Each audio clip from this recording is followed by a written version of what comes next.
press the bell icon on the YouTube app and never miss an सभी को जय हिंद दोस्तों, आप सभी का हार्दिक स्वागत है जय हिंद रिएक्शंस पर। आशा करता हूं कि आप सभी लोग बहुत अच्छे होंगे। तो आज हम आपके लिए एक इंटरेस्टिंग और एक बहुत ही मजेदार डिबेट लेकर आए जिसमें आप देखेंगे भारत और पाकिस्तान के पत्रकारों को, जिसमें आप देखेंगे पाकिस्तान की तरफ से आरजू काज़मी को और भारत की तरफ से होंगे मशहूर पत्रकार रोहित शर्मा जी और सुमित जैन साहब। तो ये वीडियो काफी इंटरेस्टिंग होगी, आपको बहुत कुछ जानने को मिलेगा और बहुत मजा आएगा। तो इसे अंत तक देखें और चैनल पे नए हैं तो चैनल को सब्सक्राइब कर दें ताकि हम आपकी लेटेस्ट इंटरेस्टिंग और मजेदार वीडियोस लाते रहे। तो चलिए पहले ये वीडियो देखते हैं और अंत में इसके बारे में बात करेंगे। जय हिंद, जय भारत। लेकिन यहूद का तो साथ जरूर ढूंढ रहा है।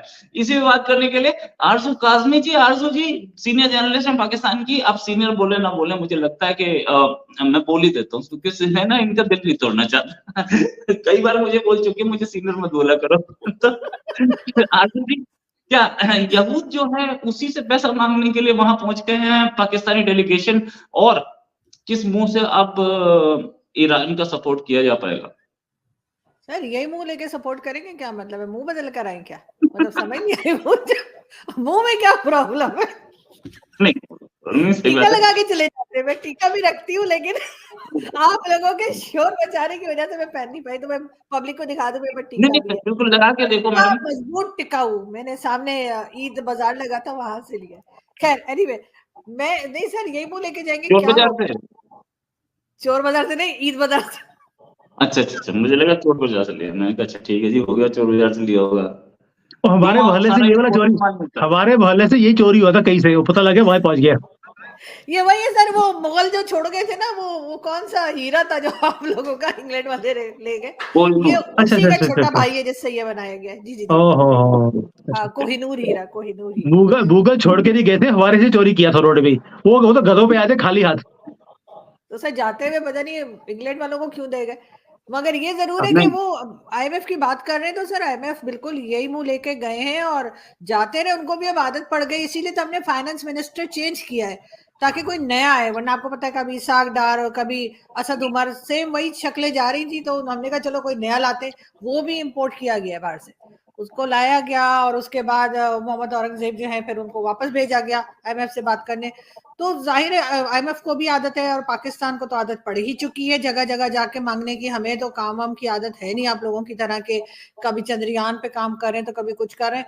हमारी इकोनॉमी जो है वो बद से बदतर होती जा रही है और इसका हमारे वो क्लास जो मुल्क चला रही है, जो पॉलिसीज बना रही है, उसे कोई फर्क नहीं पड़ रहा। बिकॉज उनके पास बहुत है, उनकी फैमिलीज पाकिस्तान में नहीं है, उनके पास बहुत पैसा है। जब मर्जी आएगी, जब पाकिस्तान की ज्यादा हालत खराब होती है, आपको मालूम है वो अपने पासपोर्ट उठाते हैं, हर एक के पास 2-2 पासपोर्ट है और वो निकल जाते हैं, पाकिस्तान में रह जाते हैं मेरे जैसे लोग। तो इसलिए उन्हें कोई फर्क पड़ता नहीं है। बाकी रह गया डेलीगेशन जो आया है सऊदीया का, आपने ये भी कहा, साथ ईरान की भी बात की। तो जाहिर है ईरान के भी प्रेसिडेंट आने वाले 22 को पहुंच जाएंगे वो यहाँ पर पाकिस्तान। अब देखते हैं वो पाकिस्तान से क्या बात करते हैं। वैसे तो गैस पाइपलाइन के ऊपर भी बात हो सकती है क्योंकि उसके ऊपर भी काफी एक अमेरिका चाह रहा है कि पाकिस्तान ना काम करे, पाकिस्तान चाह रहा है करे, ईरान भी चाह रहा है करे। तो जाहिर है पाकिस्तान इस वक्त बुरी तरह से फंसा हुआ है। हम इजराइल के खिलाफ बोलेंगे तो हमें उधर से अमेरिका हमसे नाराज होगा, अगर हम ईरान का साथ नहीं देंगे तो ईरान। मतलब एक तरफ कुआं एक तरफ खाई। अब आप बता दीजिए हमें करना क्या है। या एक हमारे व्यूअर हैं लिख रहे हैं, रोहित सर लाइन मारते हैं कभी कभी लगता है। तो भाई मैंने तो अपने घर के बाहर वो जो बोर्ड होता है ना उसी पे लिखा हुआ है रोहित जी लाइन वाले। तो आपको टेंशन क्या है? नहीं, एक कॉपी लेते हैं, कॉपी स्केल लेके भी लाइन मारते हैं, मैंने सुना है रात को बैठ के। हाँ बिल्कुल सही। मैं बचपन में भी वो कॉपियों में लाइन ही मार के आता था।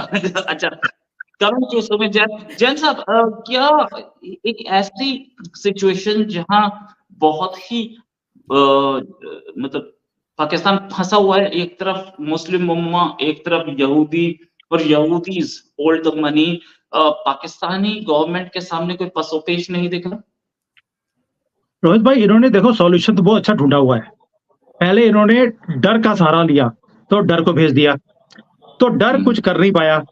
अब इन्होंने लगा दिया डर से काम नहीं हो रहा तो तलवार वाला औरंगजेब भेज दिया कि अब औरंगजेब को भेजते हैं, इस यही कुछ पैसे निकाल सकता है उनसे। आप सोच के देखिए, स्ट्रेटजी इनकी बड़ी क्लियर है, या डर या तलवार, और उसके नोक के ऊपर ये पैसे निकालने की इनकी तो फितरत है, जो भी है फितरत होती है। तो इन्होंने इसलिए औरंगजेब का काम करना शुरू कर दिया। As far as Saudis is concern, जो सऊदी से पैसे ले रहे हैं, मुझे आज तक ये समझ नहीं आया कि इन्होंने बोला कि जो डेलीगेशन आई है, अगर आप इनका पूरा वो देखें, इनका प्रेस नोट, उसमें लिखा कि कुछ बॉटलनेक्स को रिमूव करने के लिए ये डेलीगेशन आया हुआ है। भाई दारू पीना तो इनके वहां पे बंद है, तो बॉटल हो ही नहीं सकती, तो किसकी नेक तोड़नी है इन्होंने? फिर बॉटल नेक कौन सा आ गया? बॉटल तो है ही नहीं इनके पास, तो ये तो सारे मुस्लिम कंट्री है।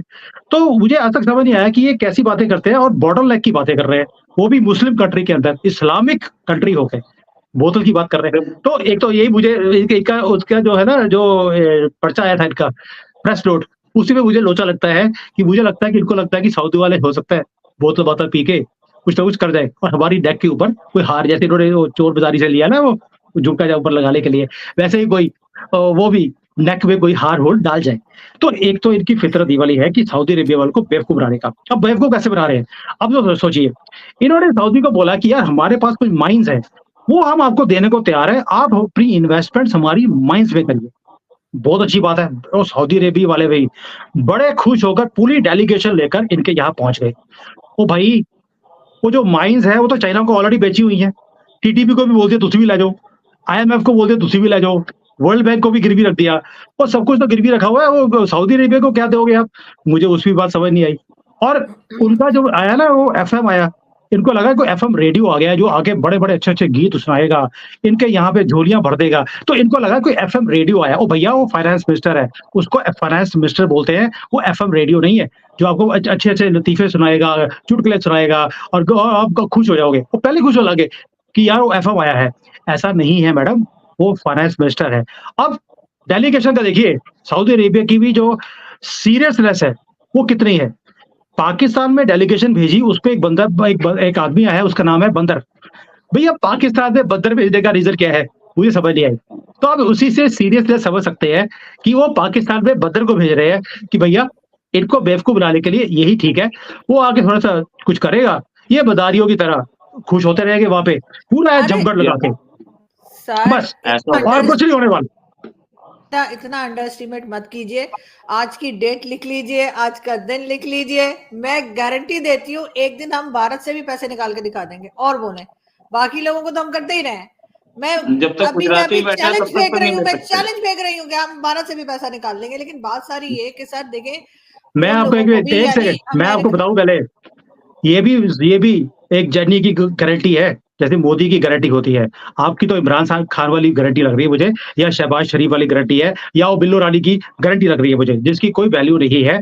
ये मोदी की या जैनी भाई की गारंटी है। आप निकाल के दिखा दो हमारे से 1 रुपया भी, मान जाएंगे। डन हो गया रोहित भाई, ये नोट कर लो, ये चीज दोबारा से इनको लाइव दिखाने वाले हम लोग। हाँ, मैंने टाइम नहीं बताया, टाइम ड्यूरेशन नहीं बताया, मैंने सिर्फ ये कहा हम ये कर गुजरेंगे। लेकिन सर जहां तक अमेरिका की बात है, अमेरिका को पाकिस्तान की जरूरत रहती है, चाहे वो ईरान के लिए हो, चाहे अफगानिस्तान के लिए हो, और हम हर वक्त तैयार रहते हैं कि आओ जी, जिस वक्त आप जो कहोगे हम करेंगे। अमेरिका की बात कर रही हूँ, तो जाहिर है उनको यहाँ से अफगानिस्तान पे भी नजर रखनी होती है, उनको ईरान पे भी नजर रखनी होती है, और चाइना पे भी। तो इसलिए अमेरिका हमें इस्तेमाल करता है और हम इस्तेमाल होने को बिल्कुल तैयार रहते हैं, बिकने के लिए बिल्कुल तैयार हैं, तो वो हमें पैसा दे रहा है। चाइना को भी हम चाहिए। चाइना को हम क्यों चाहिए? चाइना को इसलिए नहीं कि उसे कोई हमारी जमीन से बड़ा प्यार है और उसको चाहिए कि जी हम ये भी मॉर्गेज कर दें, वो भी मॉर्गेज कर दें। उसको हम चाहिए भारत के लिए। जब आपकी और चाइना की टेंशन आती है, तो बहुत बार ऐसी टेंशन्स भी आई हैं, आई एम श्योर के रोहित को जरूर जो है वो याद होगा, कई बार ऐसी टेंशन्स आई जिसमें पाकिस्तान का कोई लेना देना नहीं था, लेकिन पाकिस्तान ने बीच में आके स्टेटमेंट दे दिया, क्योंकि जाहिर है उधर से जहां बैठे हैं चाइना में, वहां से अगर कोई बात की जाएगी तो वो उस तरह से कम्युनिकेशन नहीं हो पाएगी जैसे कि हिंदुस्तान पाकिस्तान के बीच में होती है। एक जमाने समझ में आता है, तो वहां से आप कुछ बोलेंगे तो यहाँ कुछ और समझ आएगा। तो पाकिस्तान को इस्तेमाल करता है चाइना भी, जब उसे यहाँ पर भारत को तंग करना होता है, चाहे वो एलओसी के जरिए कर दे, चाहे स्टेटमेंट हो जाए, चाहे नॉन स्टेट एक्टर हो जाए, कुछ भी हो जाए।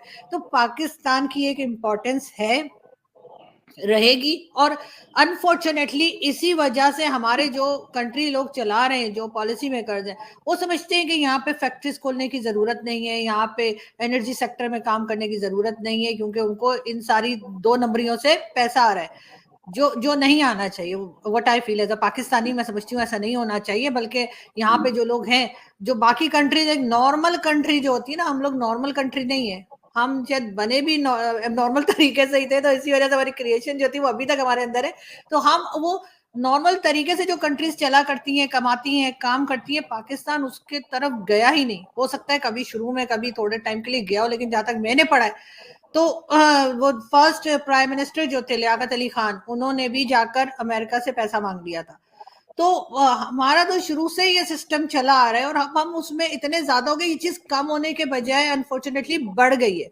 आज भी मैं किसी से डिस्कस कर रही थी तो वो मतलब किसी पाकिस्तानी से, तो वो यही कह रहे थे कि लोगों का ख्याल था कि शायद अब लोग जो है ठीक होंगे, यहाँ पर जो एजेंसीज हैं, आर्मी है या ब्यूरोक्रेट्स, टेक्नोक्रेट जो भी है, वो ठीक होंगे और ये मुल्क को चलाने की कोशिश करेंगे। लेकिन ऐसा नहीं है। इस वक्त आपको सामने जितने भी पॉलिटिशियन नजर आते हैं, शहबाज शरीफ, इमरान खान, बिलावल, कोई भी आप देख लीजिए, खैर बिलावल तो फॉरेन मिनिस्टर है, लेकिन जो प्राइम मिनिस्टर्स रहे, चाहे वो नवाज शरीफ ही क्यों ना हो, ये सब के सब सिर्फ और सिर्फ पपेट्स हैं। इनको चला एजेंसी और फौज रही है। अब उन्होंने इनको रखा है भीख मांगने के लिए। ये बेचारे जहां जाके हर जगह पे बताते हैं, और जब नहीं बता पाते तो कहीं ना कहीं से ऐसी हेल्प हो जाती है कि कभी अर्थक्वेक आ जाता है, कभी फ्लड आ जाता है, कभी कोई और जो है वो ऐसी चीज आ जाती है, कोविड आ गया, कुछ आ गया।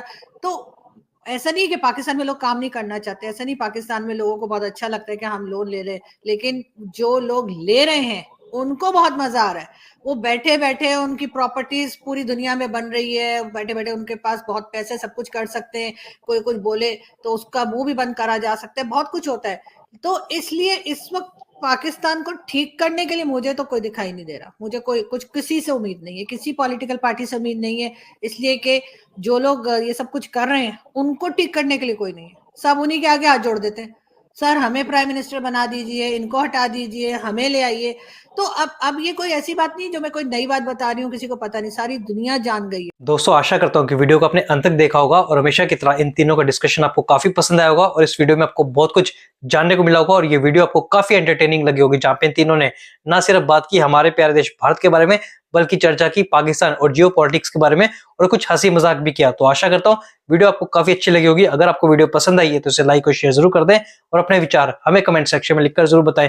और एक बार फिर चैनल पे नए हैं तो चैनल को सब्सक्राइब कर दें ताकि हम आपके लिए लेटेस्ट, इंटरेस्टिंग और मजेदार वीडियोस लाते रहे। तो चलिए फिर मिलेंगे ऐसे ही किसी मजेदार वीडियो में, तब तक अपना ध्यान रखिए। जय हिंद, जय भारत।